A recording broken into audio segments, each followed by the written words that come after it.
Welcome to the Inspired Podcast. I'm your host, Andrea de la Cerda, and each week I'm bringing you the latest discussions and news about changes in the landscape of education and entrepreneurship.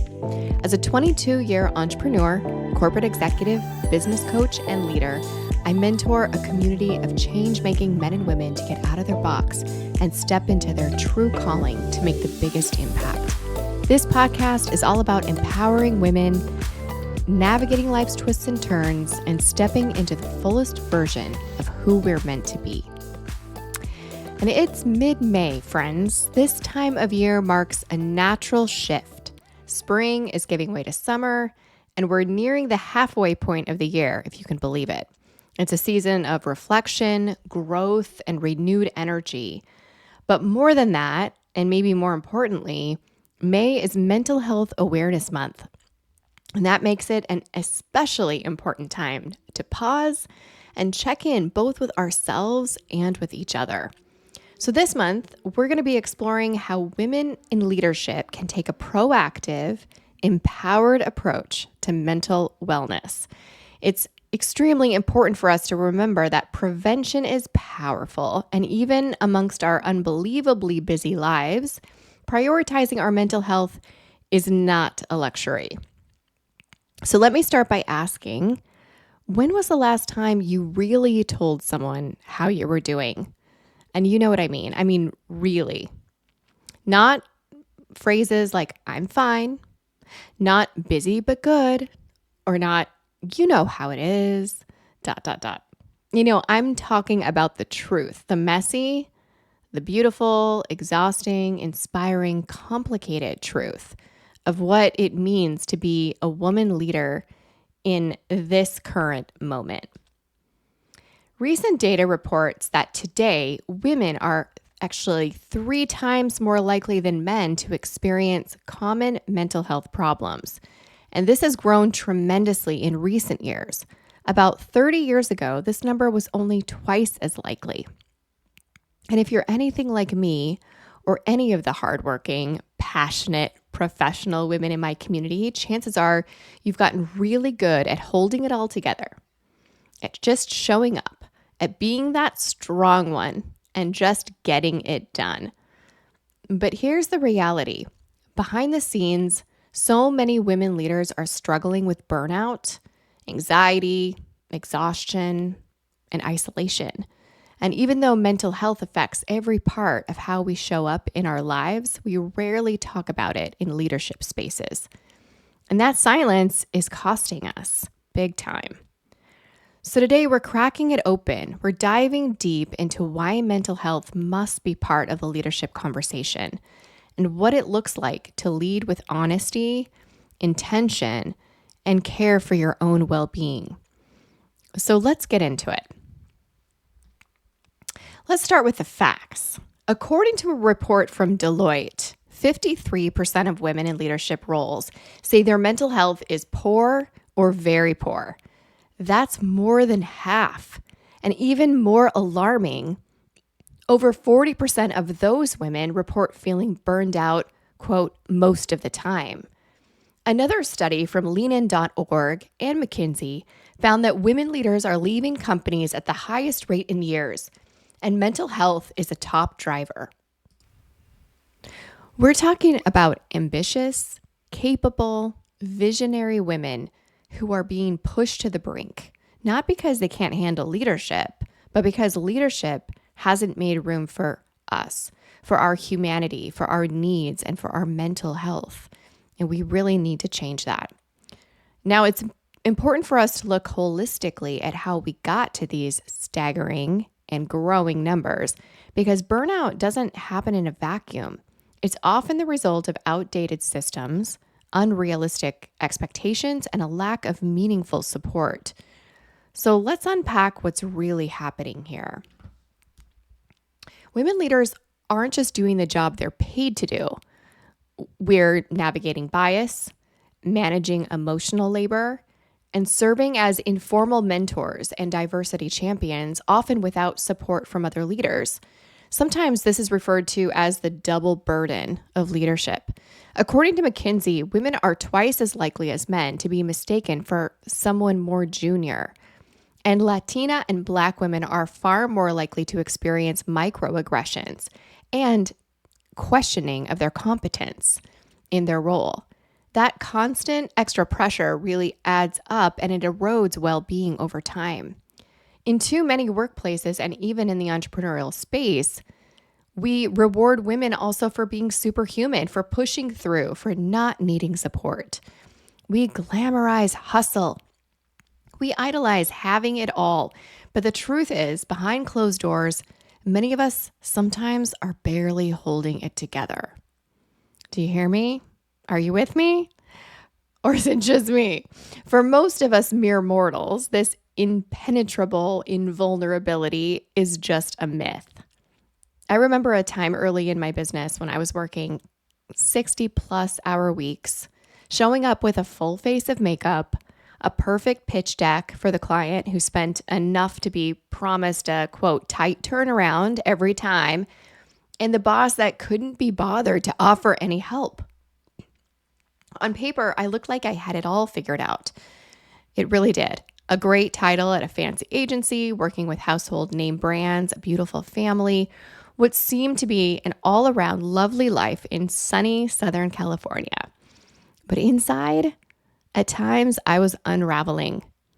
All the while navigating a new marriage and merging a new family with 4 young children combined and working odd hours around the clock to be a present parent at my kids' activities and trying to land that next promotion and still trying to do the work to recover from the trauma from my first marriage and trying to manage a challenging relationship with my parents and the list goes on. Can you relate? And I didn't tell anyone how much I was drowning because I thought that if I did, it would make me less credible somehow, maybe less respected or less worthy of being in that room. And that silence, it was eating me alive. So let's name the elephant in the room. Stigma. Despite all the progress we've made, there is still a stigma around mental health, especially in leadership. According to a report by Mindshare Partners, 60% of employees say they've never spoken about their mental health at work. 60%. And women were significantly more likely to say they feared being seen as weak or unprofessional if they did. And here's the hard truth. We're still rewarding silence and dismissing vulnerability. We say we want authenticity in leadership, but when women open up, they're often met with this awkwardness, pity, or even worse, being passed over for opportunities. So we stay quiet, right? We silently roll on, and ultimately, we pay the price. And now, as we talk through the cost of not discussing mental health, I want to make one thing super clear. Silence isn't strength. It's a setup. When women leaders don't feel safe talking about mental health, here's what happens. We normalize burnout as a badge of honor. When women leaders stay silent about their struggles, we unintentionally reinforce the belief that burnout is just part of the job, that to lead is to sacrifice. Exhaustion becomes just another marker of commitment. This sends a dangerous message that your worth as a leader is tied to how much you can endure rather than how well you can lead with vision, clarity, and sustainability. And we also suffer in silence and model that for the next generation. When we hide the cost of leadership and pretend that we're doing just fine, we're teaching younger women and emerging leaders that success means suppressing their needs too. We model a version of leadership that leaves no room for humanity, emotion, or rest. And in doing so, we perpetuate a cycle where no one feels safe to be honest, even when they're on the edge of breaking at times.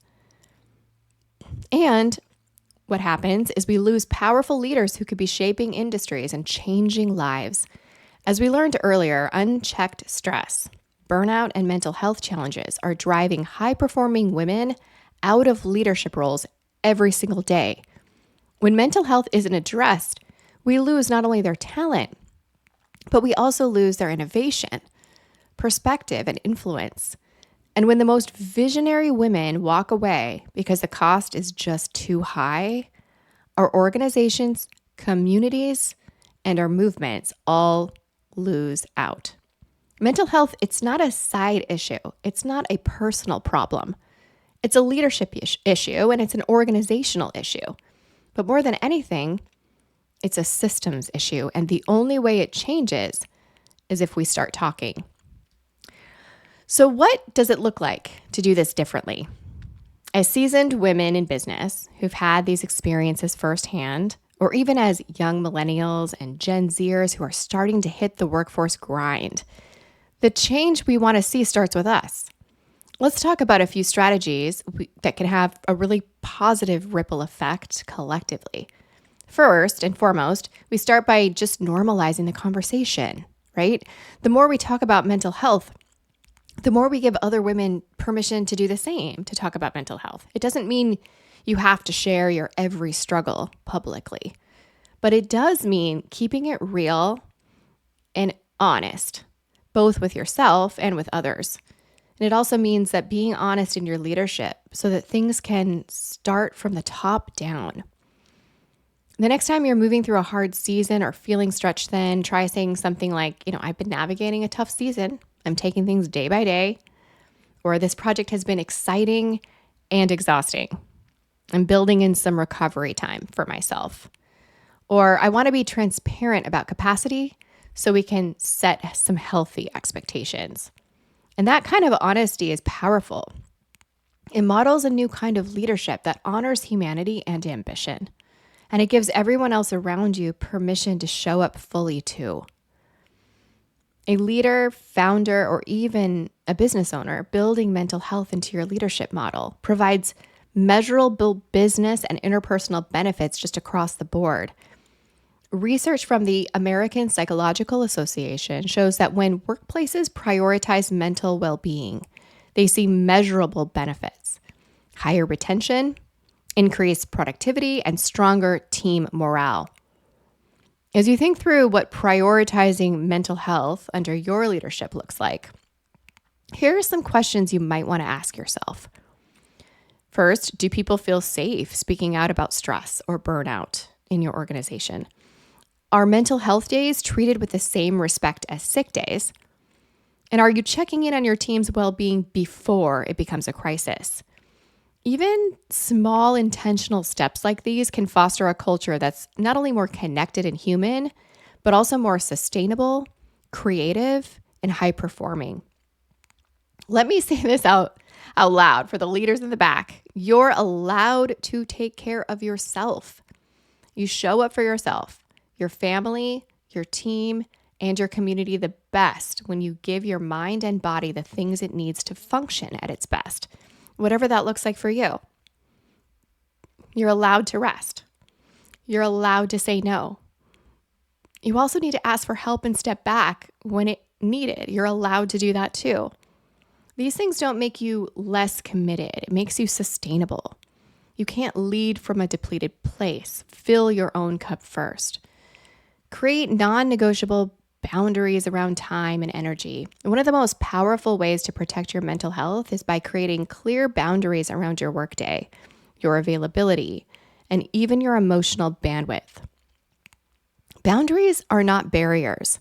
They're the structural foundation that allow you to thrive without running on empty. But sometimes it can be difficult to even know where to begin. If you've been feeling scattered, drained, or just a little off lately, I've created something for you that might help. It's called the Boundaries Blueprint, and it's a free mental health tracker designed to help you spot exactly where your energy is getting zapped and where there's room to create more ease. You'll track your moods, stress levels, habits, and daily patterns, and then use the simple planning prompts to take one meaningful step forward each week. And you can download it for free in the show notes. Integrate physical and mental health exercises. Small little daily rituals create space for your nervous system to regulate and your thoughts to settle. Whether it's a morning journaling session, maybe it's a midday walk, or a phone-free evening, these intentional pauses can help you reconnect with yourself amidst the demands of leadership. And if you're looking for extra guidance on this, give my free Mindset Makeover a try. It's a free 8-week program that provides weekly activities to help you build resilience, reframe your mind in a way that benefits your life, your business, and so much more. You can also download that for free in the show notes as well. Celebrating small wins, not just achieving big goals. In high performance spaces, it's easy to race from one achievement to the next without even ever pausing to honor how far you've come.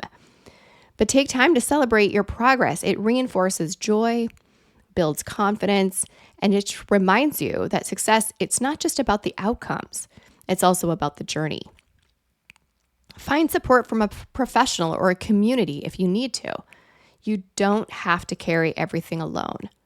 Having a trusted guide, whether it's a therapist, coach, mentor, it can help you process challenges, stay grounded, and create sustainable strategies for growth and healing. And if you're looking for that kind of community, definitely check out my upcoming Attraction Accelerator program.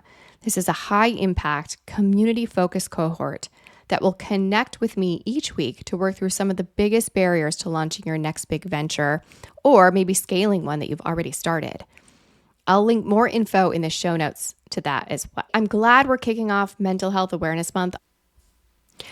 I want to invite you to continue to check out our community resources all month long as we continue to share some important tools to support you.